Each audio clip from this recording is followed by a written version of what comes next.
Fala aí, pessoal, tranquilo? Então, hoje vamos falar sobre como adquirir Bitcoin. De nada adianta a gente conversar sobre Bitcoin, sua importância no mercado, os problemas que ele resolve, se a gente não consegue nem fazer o básico, que é adquiri-lo. Então, agora eu vou fazer alguns vídeos aqui bem simples, bem descomplicados, só explicando o conceito das coisas, para pelo menos a gente saber onde começar a procurar. Basicamente isso. Quem sabe como funciona uma exchange, um P2P, aí não precisa assistir esse vídeo. Mas para quem quer começar de fato, entender a base de tudo isso, fica comigo até o final, tá bom? Então, eu sou o Kaique Nobre e mais uma playlist do Rota Bitcoin. Então, antes de mais nada, é preciso distinguir a diferença entre sistemas centralizados e descentralizados. Então, pensa contigo aí, que exemplos você tem de sistemas centralizados no teu dia a dia, que você depende de um intermediário de confiança? Pensa aí, pensa aí. Com certeza vai ser a maioria dos serviços que você utiliza, como bancos, cartórios, fóruns, etc. Já sistemas descentralizados, a depender, são mais difíceis de serem encontrados. Mas já garanto que são serviços que você faz diretamente com a pessoa sem ter um intermediário no meio. Então, quando você contrata um freelancer ou um profissional autônomo, você está utilizando um sistema descentralizado. Mas em relação ao Bitcoin, isso tem uma diferença fundamental e eu vou mostrar aqui nesse card. Então aqui, os sistemas centralizados, eles são controlados por uma única entidade, né, que é o terceiro de confiança. E os sistemas descentralizados, eles distribuem seu controle entre múltiplos participantes. Então é só olhar aqui na figura ao lado e eu vou dar um zoom aqui para vocês terem uma ideia. E essa diferença é relevante principalmente na segurança, na privacidade e na confiança dos usuários. E aí, a gente entendendo isso aqui, a gente vai conseguir entender o Bitcoin e as opções que a gente tem de adquiri-lo de modo mais privado e seguro possível. Aqui, nessas imagens, eu represento três tipos de sistemas: centralizado, descentralizado e distribuído.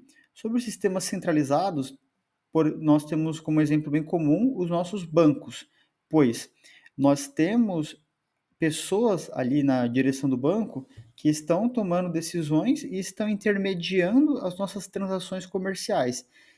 E o banco, ele funciona como um órgão centralizado, que vamos supor que para quem usa algum banco comercial no Brasil, vamos supor que o banco fale, todos esses pontos aqui vão cair também. E isso acontece, vou dar um exemplo mais adiante, do plano Collor, que o governo mandou os bancos congelar as poupanças e eles tiveram que fazer, pois eles são intermediários de confiança e também podem ser subjugados por alguma autoridade. Já os sistemas descentralizados, eles não têm um ponto único de falha. Se você pegar algum ponto e comprometer ele, você não vai comprometer a estrutura como um todo. Então, o melhor exemplo disso que nós temos é o Bitcoin, que praticamente é a única criptomoeda descentralizada de fato dentre todas as disponíveis. Já o sistema distribuído, o que ele faz menção? Ele Todos os usuários, eles se interconectam entre si e podem compartilhar informações.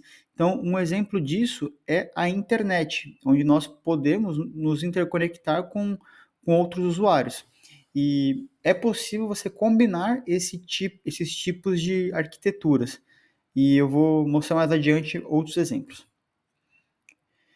E beleza, a gente falou dos sistemas centralizados, eu falei dos bancos que tem alguns riscos ali, como que aconteceu com o plano Collor, mas eles possuem vantagens também. Não só os bancos, mas outros serviços, como as operadoras de cartão de crédito. Quais são as suas vantagens? Por que a gente utiliza? Porque se eles não tivessem nenhuma vantagem, por que a gente não acabaria com eles logo? Por que eles duraram tanto tempo? Simples, porque eles garantem maior rapidez e eficiência nas transações, além de fornecer um suporte para os seus clientes. Pois pensa comigo, quando você está centralizando tudo e você consegue determinar ali as regras e contratar pessoas e estabelecer direções, você consegue organizar para escalar aquilo, dependendo de como você organizar. Claro, se você organizar de forma eficiente, você consegue captar os dados dessas pessoas, usar da forma que você quiser e E aí você só tem que alocar o seu capital para conseguir fazer isso. Então, por isso que os sistemas centralizados, eles garantem maior escalabilidade e maior eficiência, por exemplo, em transações. Empresas de cartão de crédito, por exemplo, conseguem fazer milhares de transações por segundo, como é o caso da Visa, do Mastercard. O Pix, por exemplo, nós conseguimos ter as transações instantâneas, e o PayPal, que aprova o pagamento, pagamentos internacionais ali bem rápido. Então, você tendo um intermediário de confiança, ele que vai garantir que a contraparte vai cumprir o que está fazendo. Se você não tiver isso, você vai ter que usar um sistema descentralizado. E aí a estrutura dele vai ficar um pouco mais engessada para garantir que as regras sejam cumpridas. Então, essas são as vantagens dos sistemas centralizados. E quais são as desvantagens desses sistemas? Primeiro, riscos relacionados à vulnerabilidade e segurança e falta de transparência, pois se os responsáveis pela gestão desses sistemas, os intermediários de confiança, não demonstrarem confiança, aí tem um problema. O único ponto de falha pode sim comprometer toda a integridade do sistema. Então, eu coloquei aqui alguns exemplos. O primeiro ali à esquerda é o presidente do Canadá, o Justin Trudeau, e ao lado ali a foto de manifestantes canadenses, que, para quem não sabe, quando teve a greve dos caminhoneiros no Canadá, ele mandou todos os envolvidos e quem estava financiando os movimentos, ele ordenou que fossem congeladas as contas dos envolvidos. E isso prejudicou grande parte da população. Pois pense, você usa suas contas no banco, você adquire bens e serviços e agora você não pode mais porque a sua conta é congelada. É um problema. O outro aqui à direita, já é o caso do Brasil, que o Collor bloqueou o dinheiro. Imagina você tendo sua poupança, você quer comprar tua casa, você quer realizar teus sonhos, abrir tua empresa, fazer o que você bem quiser com o dinheiro que você honestamente poupou, e aí vem um político e manda bloquear o teu dinheiro. Sempre com aqueles motivos bizarros deles lá. Então, é um problema, pois quando os bancos estão funcionando num país, eles precisam cumprir o compliance daquele país, as regras daquele país. E uma delas é, se o governo mandar, você tem que obedecer. Basicamente isso. Outro problema de congelamento de contas está sendo recente, que é na Ucrânia, que é justamente para aqueles que, porventura, queiram desertar do conflito e podem, inclusive se eles estiverem fora do país, eles podem ter contas congeladas. Foi só uma notícia que eu vi e acredito que se encaixa nisso também. E botei aqui ao canto também a imagem do Anonymous simulando ali ataques hackers, como foi o caso da Mt. Gox em 2014. E sobre os sistemas descentralizados, eles oferecem maior segurança e resistência à censura. Se o sistema ele é descentralizado de fato, como o Bitcoin, e não tem nenhum agente controlando esse sistema, dificilmente ele vai ser sabotado por alguma autoridade, por algum atacante ali. Isso aumenta a confiança dos usuários na integridade das transações. E é o que ocorre, por exemplo, no Bitcoin, que você, por ele ser descentralizado de fato, lógico, as transações na cadeia principal, elas são, posso assim dizer, um pouco mais ineficientes. Você tem, se eu não me engano, a velocidade de 7 transações por segundo na rede do Bitcoin. Não sei se já aumentou isso daí, mas por quê? Porque você depende de validação do usuário, você depende dos mineradores, de incluir os blocos de transação, que demoram 10 minutos. Então, por isso, os sistemas descentralizados, eles são mais ineficientes em termos de fornecer o serviço. Contudo, porém, toda a vida, eles são mais íntegros e seguros do que sistemas centralizados.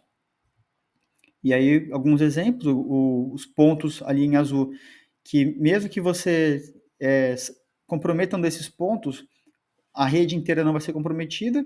A arquitetura peer-to-peer, ponto a ponto, que também mostra isso. E o mais simples de todos, que são duas pessoas ali interagindo. E quais são, então, as desvantagens desses sistemas descentralizados? Então, além de serem um pouco mais ineficientes, né, em termos de a questão da escalabilidade do sistema, também tem a questão da usabilidade, pois eles não tendem a possuir uma interface muito amigável. Eles costumam ser sistemas um pouco mais undergrounds. Para aqueles que têm um pouco mais de familiaridade com tecnologia, podem ter mais facilidade. Só que pessoas leigas, novos usuários, novos beginners, eles podem ser um pouco limitados a utilizar esse serviço. Isso pode comprometer a adoção em massa desses sistemas. Coloquei aqui, então, à esquerda, uma estrutura de uma arquitetura descentralizada, de fato, com os dispositivos, ela tende a ser um pouco mais complexa, e aqui uma tela de uma carteira de Bitcoin. Eu não tenho certeza se essa aqui é da Electrum, eu pesquisei, mas não consegui ver, só que essa aqui está representando muito bem o que eu queria passar. Então, eu mantive. Que você consegue ver o teu saldo, da onde foi recebido, qual o endereço foi utilizado. Então, isso aqui não é amigável para pessoas leigas. E isso pode ser um problema para eles. Para quem estuda, para quem está aqui no mercado há um pouco mais de tempo, isso aqui é fichinha. A gente olha isso aqui, bate o olho e entende. E a gente até prefere isso de uma forma ou de outra. Mas a gente tem que considerar isso na hora de ver o sistema que a gente vai utilizar. Então, por isso que os sistemas centralizados eles são preferidos para os usuários leigos.